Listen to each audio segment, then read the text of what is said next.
Right, lads, how we doing? We're back again. This is going to be for UFC Abu Dhabi, which is Rob Whittaker versus, of course, RDR. That's on tomorrow night, or tomorrow evening, technically, for me, because it's local time. Going to get this out pretty quick. Not going to waste too much time. Don't really have a massive amount to say about this, to be honest. The light above me isn't currently working, so I'm working with two screens here, so if this one goes from white when I'm saying just stuff, it's going to happen, but can't really do much about it. So anyways, I think we should just get down to the lock of the week. I'm not going to waste too much time talking about this card. Let's get down to the lock of the week. Tabitha Baby Shark Richie! And yes, lads, so this week's lock of the week is going to be Tabitha Ricci, Big Baby Shark. Now, personally, there's not many lockable opportunities on this card. I ain't going to lie. I'm not going to be... Well, actually, I'm not going to lie. There's not many lockable opportunities. I'm going to pick Tabitha Ricci because I believe Tabitha Ricci is the better fighter between her and Amanda Ribas. She's fixed up her boxing perfectly. Callum Walsh has helped that massively. Her boyfriend, who is, a boxing champion under the UFC banner from Ireland, the King, he has helped her definitely massively with the boxing. If she keeps her stuff straight, she can hit Ribas in the face. She can really mess up Ribas. The grappling between the two of them, I think, is pretty even. Ribas probably has it, but at the same time, Ribas makes some low IQ mistakes in a lot of her fights. Her submission against Mackenzie Dern is an example of that. She just doesn't really have 15-minute kind of brain work in her. I think it's a 29-28 Mackenzie Dern. I think Mackenzie Dern just able to pick her apart in the feet. I think she lands more straight strikes, gets her job going early, keeps with the kicks. Just basically outworks her for 15 minutes. Nothing exactly special. And I couldn't really see a judge's robbery here because it's a fight that doesn't really matter to the judges.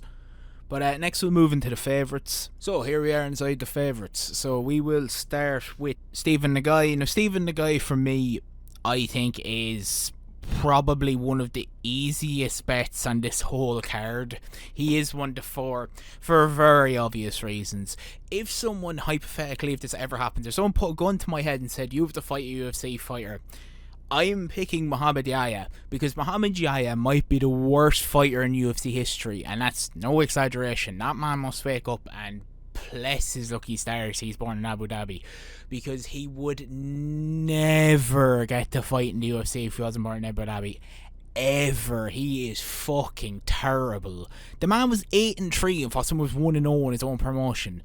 He's so lucky that they go to Abu Dhabi now because of the money Abu Dhabi are getting into sport. They want a local hero. This lad, now, look, we can all make fun of Patchy Mix. Patchy Mix froze, Patchy Mix blah blah blah. I've never seen someone look so unskilled in an MMA fight in my life to step inside the octagon. And now, I understand it comes, I've never trained it, but I'm not a professional fighter. I've never been signed by the UFC. That man was signed. That man literally stood there, didn't block one kick, and just cooked jabs for 2 rounds till he basically just got finished because, he has to be one of the worst fighters I've ever seen. Stephen Nagai is not even that good. Stephen Nagai came off the Contender Series. I don't think he's that great. But if he loses this fight, cut him immediately. Just get rid of him. Like, it goes Asser Jabli, right, as bad. And then it's Muhammad Yahya is like Titanic levels of just dropping. He is dreadful. So I go with Stephen Nagai, probably first or second round TKO. Actually, no, a first or second round submission. I'd actually say he submits him. I just say he's been able to catch him in an easy ninja choke and submit him because, to be honest, Muhammad Yahya, he looks like he doesn't know what he's doing because he probably doesn't. But look, I'll move into the next fighter on this one. Now, the next fighter for me is Carlos Leal. Now, look, Carlos Leal's 1-5 against Mukhan Solikov. Now, the man can't get robbed a second time. I do think it's bold of him to even take a fight here because if you watched my McGregor versus Khabib 2 video, if you haven't, there's a cheeky plug. A judge by the name of Muhammad Ali, whatever his name was, gave 30-27 to Rakhmonov, which never happened. Never in a million years did he even win a round in that fight. But of course he gets the 30-27, Carlos Leal gets robbed. Carlos Leal is a very bold man coming back here, but he should take out Samakov. Samakov is really his only notable wins, Kian Sang, which he head kicked perfectly in China, but he's also extremely washed. Solikov is 40, he looks slow, the cardio isn't there. Carlos Leal, I'd say, will probably draw out a decision here. I don't think he'll have enough to finish it. He shouldn't get robbed, I don't see it. If he gets robbed again, he should probably never come back here and just refuse every single card by the UFC, but, Next, we move into Abus Nurmagomedov. Now, Nurmagomedov's fighting Jose Ochoa.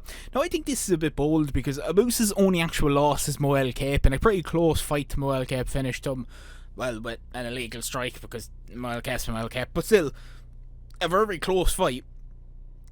And Jose Ochoa has not really looked exactly great inside the division. He's only 8-1. I understand flyweight is a dead division. It's like the women's divisions of the men. There's not many actual challengers. There's about 3, and that's the same thing every single time. If you were to give it to me, I'd say Abus wins this. Probably a first round TKO or submission. I just think he gets the first round finish. I don't think this makes out with the first round. Ochoa's a tough guy, but Abus kind of has some crazy power. If not, it goes to decision, probably 30-27. You know, the way they want to rob it over there wouldn't be too surprising. And then next you go into the most disrespectful whole fucking pick in this whole video. Look, I like Marcus McGee. I like the Maniac. I do. But you can't honestly sit there and tell me a third in the division will be fighting 11th. Peter Yan should be so close to a title shot. It should be him over Corey. And I hope when he wins this UFC, give him his title shot. I'd rather see him go back against Merab. I understand Merab 50-45 the first time, but again, why not? It's an interesting matchup. I like Peter Yan. He's the best boxer in the UFC. He is unbelievable. He's always really, really fun to watch. No mercy is completely correct. He should finish this fight in round 1 or 2. I like Marcus McGee, but this is too much of a step. This is way too much of a step. Marcus McGee has beaten absolutely no one. This is too high of a step for him. Peter Yan's absolutely going to hammer him, and that's just going to be it. Next, we'll get into the underdogs. Right, to start in the underdogs, we will go with Buzdan Gostov. Now, Gostov, I don't actually think it's exactly brilliant, but I can't pick Krylov. I can't pick Nicholas Krylov here. I can't.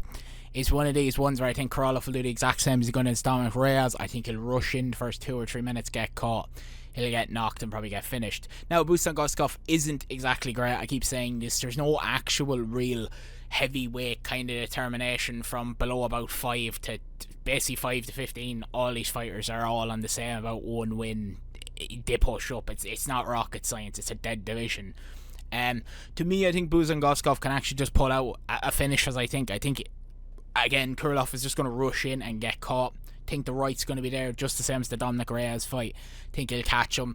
It wouldn't be too surprised to me if Gustaf drops him MMA. He tries to go to the mat with him. Might not be the smartest move, but I think he could be able to sneak something. I'm not the most confident on this pick, to be 100% honest, but I just can't pick Krylov. I just think that he is going to run into something early. If not, Bogdan by decision also seems likely at 29-28, maybe something along those lines. A pretty boring but close fight.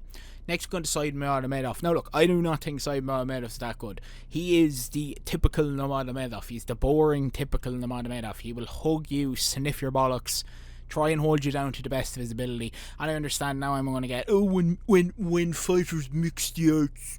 No, I mean, this man is just the epitome of boredom. It's not that he even tries to finish fights.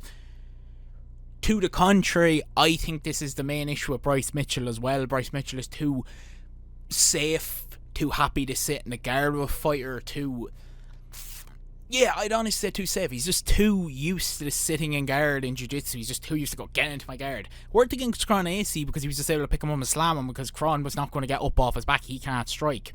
Bryce Mitchell can't really strike either. Said Nurmagomedov actually has the advantage in his fighting striking, which I usually don't say because he doesn't have much striking, but Bryce Mitchell can't strike. So if it hits the mat, I could see Said Nurmagomedov being able to keep him down there, just basically willing to stay in his guard. Bryce, there could be a few submission attempts from both. I'd say judges robbery. I'm going to be honest, Said Nurmagomedov 29-28, maybe even a 30-27 on a judges robbery at 11-10. Give me those odds. And last, but certainly not least, we're going into dangerous Davy Grant. Now, Davy Grant is 5-2, 11-4 when I was watching this. I've actually tipped him against Montel Jackson. Got that one wrong because Quick was quick that night and caught Davy pretty quick and took him out. But Davy's a weird one because he's such a gritty vet that if he could stay in a fight for 15 minutes, he's going to give you a hard time. And I don't think the Mon Blackshear has the power or the speed to really be able to unsettle Davy to where this will probably be a close 15 minutes, maybe a judge's robbery for where we are. Not sure the messenger, but this could be the whole team of the card. We've seen how bad their judging is. I will go with Davy Grant to win this 29-28. I think he just stays in there, gritty performance. I think he puts in leg kicks, he cuts calves with calf kicks.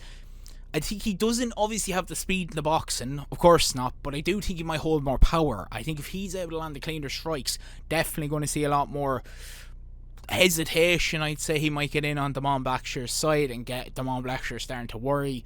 Leg kicks is definitely going to be Davy's main attribute here to take away the speed.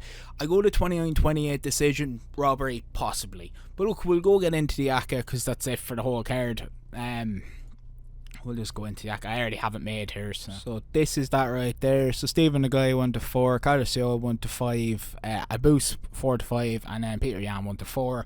10-25 just because then you can't put best hit 10 on. 36 back, easy stuff, jubbly, easy business. So if you did enjoy the video, please hit the like button or hit the subscribe button. I will be doing a live for this, might be doing a drink game for it, haven't made the rules yet, we will see. But anyways, if you did enjoy the video, all I've said, peace.